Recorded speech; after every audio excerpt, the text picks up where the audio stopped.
Hey everybody, welcome back to Rusty Wrench Restorations. This is a super short video this Saturday. By the time you see this real time as you're watching this for the first time, I will be at the Field Days of the Past in Amelia, Virginia. So I'll have lots of good video and footage from that show. I've been wanting to go for a few years and haven't been able to go.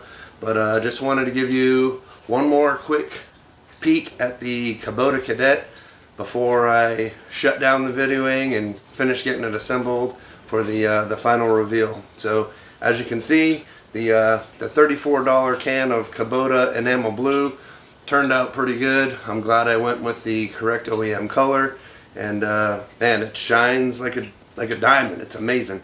So yep, the engine's in, the clutch is hooked up, everything functions, everything is good. It's just a matter of putting the rest of the pieces together. I do have to try to mock up what I'm going to do for a fuel tank because unfortunately that slipped my mind when I was doing the roughing in and figuring out how I wanted everything to work. But got custom decals being made, got all the rest of the parts already pre-painted right here. It's just going to get put together real quick today, and hopefully in the next 2 weeks you should see the final reveal video. So I'll leave with a little quick video montage of what we got here, and next time you see this Kubota Cadet, she should be running, driving, finished, and complete.